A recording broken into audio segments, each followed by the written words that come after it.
नमस्कार, मी पंजाब डक. सोलापूर जिल्हा, सांगली जिल्हा, आटपाडी हे पंढरपूर आणि लातूर, धाराशिव त्या जिल्ह्यातल्या शेतकऱ्याला सांगू इच्छितो म्हणजे ह्या 3 दिवसामध्ये तुमच्याकडे पाऊस येणार आहे म्हणून हा अंदाज लक्षात यायचा. तर त्याच्यानंतर म्हणजे हे पाऊस काय होईल हे तुम्हाला 2-3 दिवस पडेल. त्याच्यानंतर मग थोडा रिमझिम स्वरूपाचा असा काही येत राहील म्हणून तुम्ही अंदाज लक्षात यायचा.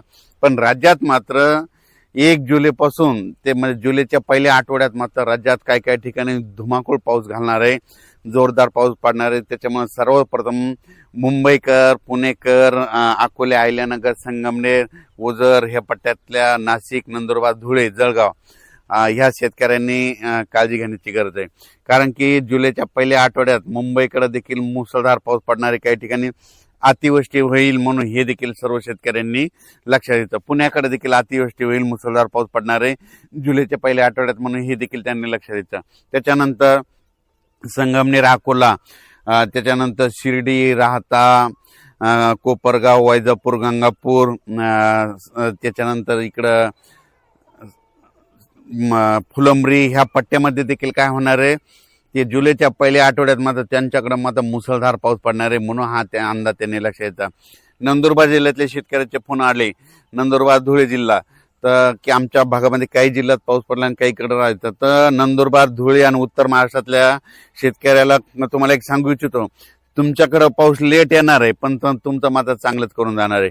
कारण की तुमच्याकडे काय होणार आहे, जुलैच्या म्हणजे पहिल्या आठवड्यात इतका पाऊस पडणार आहे की पहिल्या पावसात तुमचे ओढे नाले सगळे ओव्हरफ्लो होणार आणि त्याच्यानंतर नदी नाले होणार आणि तुमचे जितके जे छोटे छोटे तळे, बंधारे सगळे मात्र भरून जाणार आहेत.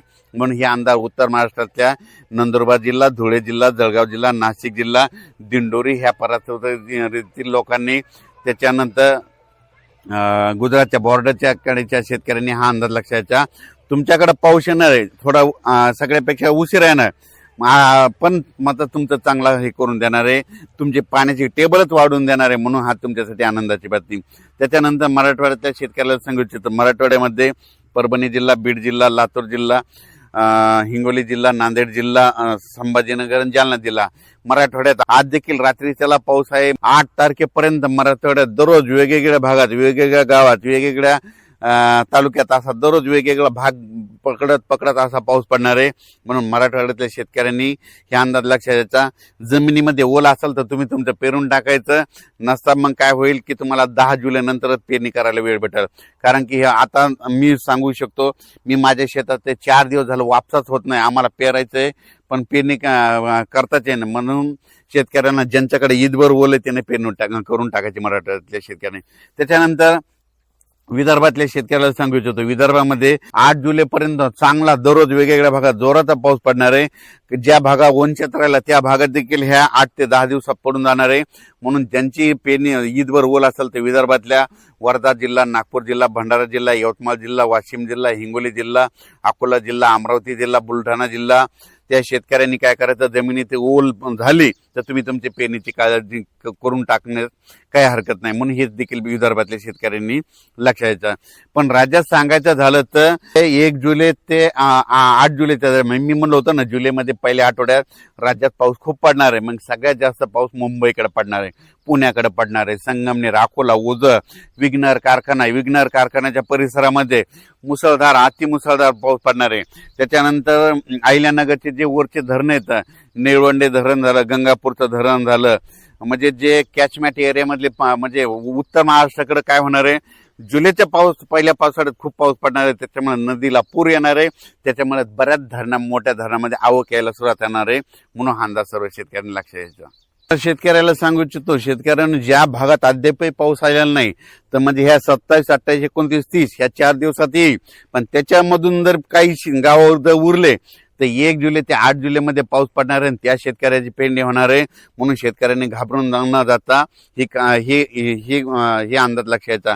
आणि त्याच्यानंतर सोलापूर जिल्ह्यासाठी धाराशिव, लातूर आणि सांगली, बारामती ह्या पट्ट्यातल्या शेतकऱ्याला सांगू इच्छितो, तुमच्याकडं 28, 29, 30च्या दरम्यान पुन्हा काय होणार आहे, आणखीन थोडा भाग कव्हर करणार आहे. पण त्याच्यानंतर काय होईल, नंतर 1 जुलै ते त्याच्यामध्ये सरी येत राहतील. तुमच्याकडे जर ईदभर ओल झाले तर तुम्ही तुमचा पेरणीचा निर्णय घेऊ शकता. पण तुम्हाला एक सांगू इच्छितो, म्हणजे पश्चिम महाराष्ट्रातले हे 2-3 जिल्हे आहेत, म्हणजे सांगली जिल्हा, साताराच्या इकडचा अलीकडचा पूर्वेकडला भाग, त्याच्यानंतर सोलापूर जिल्हा, धाराशिव जिल्हा, ह्या पट्ट्यातल्या शेतकऱ्याला सांगू इच्छितो की तुम्ही काय करायचं, जमिनीमध्ये जर ईदबल वर झाली तर तुम्ही तुमचा पेरणीचा निर्णय घ्यायचा. तुमच्याकडे थोडं पावसाचं झुकतं माप कमी राहणार आहे, पण जास्त पाऊस मात्र उत्तर महाराष्ट्राकडे पडणार आहे. उत्तर कसं असतंय, राज्यातल्या एका भागात जर पाऊस पडायला लागला तर एक भाग थोडा कमी राहतंय, म्हणून हे देखील त्या शेतकऱ्यांनी लक्ष द्यायचं. तर यावेळेस मात्र उत्तर महाराष्ट्रातल्या शेतकऱ्यांसाठी आनंदाची बातमी, नंदुरबार जिल्ह्यातल्या शेतकरी जे फोन आले आमच्याकडे पाऊस कमी, तर तुमच्याकडे कमी असला तर काय हरकत नाही, पण ह्या म्हणजे 3 दिवसात 1 जुलै ते 10 जुलै मध्ये जे पाऊस येईल ते तुम्हाला खूप म्हणजे सगळ्यात महाराष्ट्रामध्ये जास्त पाऊस पडणार मग तुमच्याकडे राहणार आहे, म्हणून अंदाज लक्ष द्यायचा.